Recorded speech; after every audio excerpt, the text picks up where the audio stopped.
Since the novel's debut in March 2015, it has received rave reviews and been featured on multiple animal-friendly media outlets. Christopher has also spent the last year embarking on a book tour at renowned events around the country, of course including this one. Let's welcome Christopher Locke.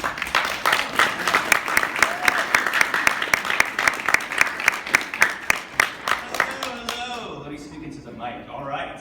How y'all doing? Well. Good. Look at this crowd. This is great. I get a taste of what it's feel like to be Beyonce. So thank you.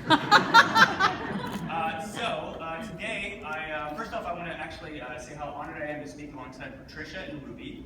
They have amazing books, and they're going to yes, please.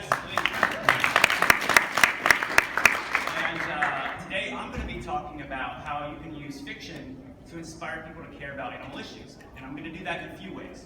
First, I'm going to be talking about beloved literary classics that tackle an important social justice issue. And then second, I'm going to be talking about what inspired me to write my own animal rights fiction novel. Third, I'm going to talk about the storytelling techniques I used to make sure that this book was as effective as possible to advocate for animals. And then fourth, I have a fun surprise. I'm not going to reveal now, but it's going to blow your mind at the end. All right. So let's get going. How many people here have read a book that made them laugh or made them cry? Right? Unless you're a robot, books make you feel emotions. And a really great example of that for me was Hyperbole and a Half. This is a really great book that tackles the issue of what it's like to struggle with depression, but it does it with comedy and pathos, and it hit home with me. I've had some melancholy moments in my life. I highly recommend it.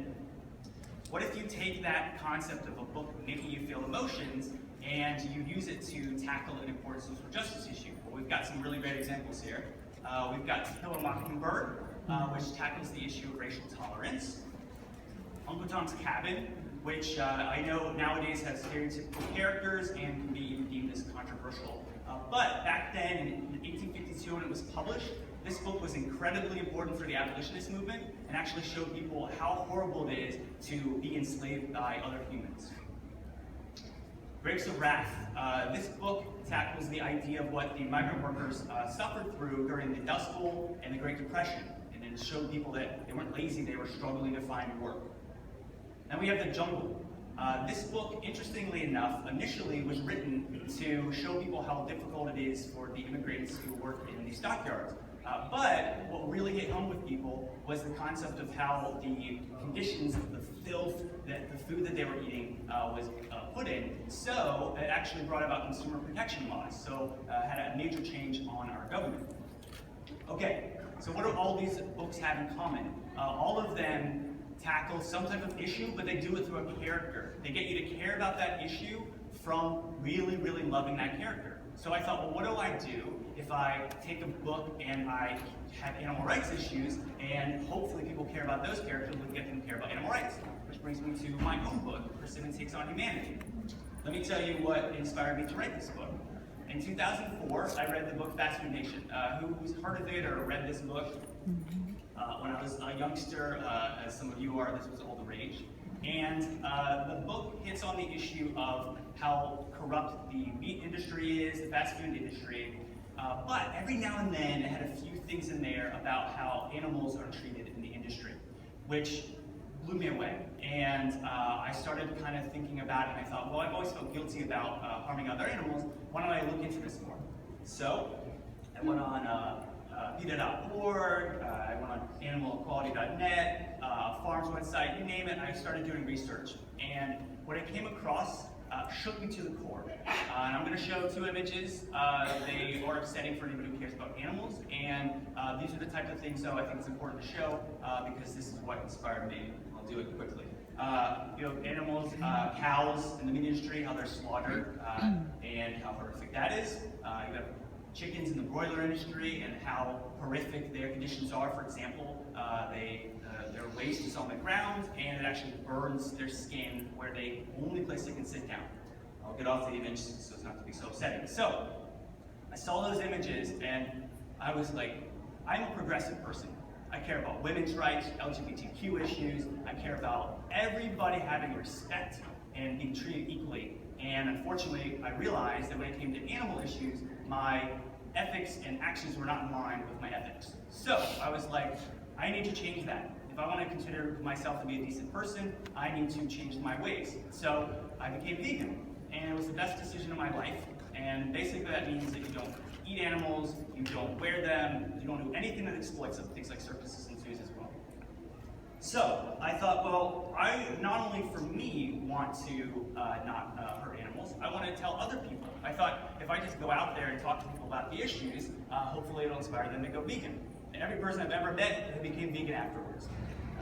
But I have done things like all these different events, and this is a circus protest, and I talk to people about that. So, deep down though, I'm a writer, and I thought the best way for me to help animals would be to write something. So, brings me to my book, Persimmon Takes On Humanity. Let me tell you the concept. A group of animals, led by Persimmon the raccoon, find out how humans are mistreating other animals at places like fur farms and factory farms. So they decide, let's go on an adventure to save animals from humans. This is the first book. I'm writing the second one right now. I'm having a great time writing it. And it's originally was going to be one, and then my wife was smart enough to say she split up into multiple books, because that way I was writing it and kept thinking, man, this is going to be like a 1,000-page book. So now it's going to be 3 books that are 1,000 pages. And I had so much fun writing it. So let me tell you though, let's bring it back. When I was writing this book, I wanted to make sure it's not just entertaining. I wanted to inspire people to care about animal issues. So I thought I need to come up with a list of ways that our people, when they read this, they are going to care about animals. So, first thing I thought of, well, the issue of animal rights is downright depressing. Billions of animals around the world are being harmed, and I know that can bring people down. I don't want people to read the book and to be depressed. I want them to feel inspired. So I thought, what if I make it an exciting adventure? What if I make it a page turner even? So every chapter ends with some type of cliffhanger. I know that when I'm reading a book, it'll be like 1 in the morning, my eyes hurt, and I love it when I finish a chapter and I go, oh, I gotta read one more. Alright? So that's what I did with mine. I wrote it so that you will continue to want to read this book. And another thing, to help counterbalance some of the issues of violence in the book, I made it this adventure so you see the animals saving other animals and you live through them vicariously. So you get a chance to feel like you're saving animals too. Okay. Another very important issue for me that I thought of was I want to make sure to tell the story from the animal's perspective. I really feel like when you're reading something, if you're in, like, for example, let's say a cage with an animal, and you see how much they say, I want to get out of here, I don't want to die, you're going to care about them and root for them more. So, this book, I hit on a few issues. One is the team goes and they rescue the animals at different places, and one place they come across is a factory farm. They try to rescue the calves there, and based on that, they go looking for other animals to save. So they come across a fur farm, and they find out how those animals, unfortunately, are mistreated, and they don't have any veterinary care. They find out how filthy the cages are, so they're like, we gotta get these animals out of here. Then they come across the circus, and in the circus, unfortunately, they have, like, for example, baby elephants that they stick in a warehouse, and they leave them there for like a year to break their spirits, so that the humans are showing them we are dominant over you, to then force them to do tricks. And as you can see, the elephant's very distressed. I promise you, if you go into a jungle, there's no tiger out there lighting a ring on fire just so that he or she can jump through it. That doesn't happen. They have to force them to do that. All right, on that issue of characters, I wanted to make sure that the characters in this book are likable and lovable. And with that, for example, have you ever seen a horror movie and you're watching some person running through the woods, someone's chasing them with a chainsaw, and you're like, I really don't care if they die. Well, I can't have that happen with this book. I want people to know that these characters in the book represent real animals in the real world. So, with this book, I decided I need to make these characters, like Persimmon, heroes. I need to have her out there at every turn. She wants to save every single animal she comes across, even if it's risking her life. She goes through a lot in this book. Then I have other characters, for example. We have, yeah, I know, pretty cute, right? Like the first 6 pages of the book should just be like animal pictures, and you're like, this is the best book ever. So this is Scraps, that's her little brother, and he loves Persimmon. He'll do anything that she'll do. He loves adventure, so he goes with her. And then we have Dirtpoke, and he's in the costume. He's also adorable, but he's very cautious, and he doesn't want to have anything to do with adventure, but his two best friends do, so he follows them on the journey. So, another very important point, and the final one I want to make, I wanted to make sure that this book was an accurate depiction of what animals go through in the real world. So, for example, people think that when they see pigs in a farm, they think that they're sitting around enjoying time in the grass and snuggling like these two pigs. In fact, the reality is very different. They're like these pigs. They're scared, they're lonely, and they do not want to die. My job as an author is to tell this pig's story. I took that very seriously. When I wrote the book, I made sure that I had photos like this, and worse. I had videos of like elephants being abused on the side of the screen as I wrote it. It was always reminding me who I was writing this book for. And I did cry when I wrote it, but I know that I told their story. And that means great things because the book, people have come up to me and they've also written me and said that the book inspired them to go vegetarian. It inspired them to go vegan. And people that are already animal advocates, they say that the book reinvigorated their activism. And that is the best thing that anyone could say to me. Because for every person that says that, that means countless animals' lives are saved. Well, that's the reason I wrote this book, and that is the power of animal rights fiction. So, I want to share with you, I mentioned that I am writing a second book. And in the second book, I'm not going to give anything away, but I want to read the first chapter for the first time. It'll probably come out in 2017, so it's going to be a little while, but I want to give you a little sneak peek. And by the way, if you've not read the first book, don't worry, it doesn't like ruin anything. If anything, hopefully you'll be like, I gotta read that first book. Persimmon opens her eyes. The room is pitch black. Where am I? The confused raccoon starts to sit up, but suddenly the room begins to spin. Dizziness overcomes her and nausea hits her hard. She closes her eyes to collect herself. She takes a deep breath. Breathe, breathe. With her eyes closed, her hearing becomes more acute.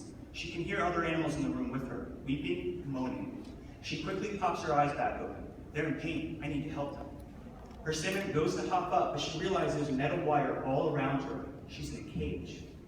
She attempts to stand up to claw her way out, but stumbles when she tries to stand on her right front leg. It's missing. Her right front leg has been hacked off. In its place is a white bandage stained with blood. What happened to my leg? Panic sets in. She falls against the mesh wire of her tiny cage and peers out over the dark room at all the other animals trapped in cages just like hers. The creatures whimper desperately. Whoever has hurt her, hurt them too. She frantically scans the cages to see if any of them contains her friends. Part of her hopes to see the friendly face of Dirtpoke, Bruiser, Chloe, Tucker, or Niven. But mostly, she hopes that whoever captured her did not capture them as well. There are opossums, skunks, squirrels, a few birds, and other raccoons. None of the cages has any of her friends left. She's relieved yet saddened. Where is everyone? Are they okay? A sickening thought hits her. Am I the only one left? Is everyone that I love in this world gone? Dizziness consumes Persimmon again. Even when she's sitting down, she feels like her cage is spinning around. Losing her legs pales in comparison with the thought of her losing her friends. Please let them be okay. Please. Oh no!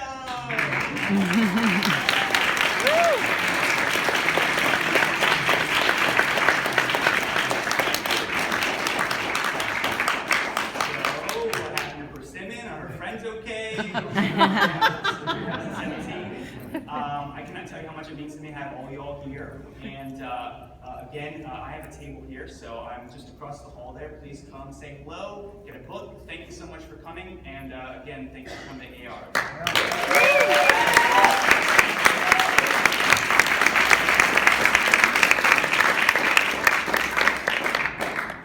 Thank you so much, Christopher. I'm super excited to read the first book and also check out your follow-up. Very excited.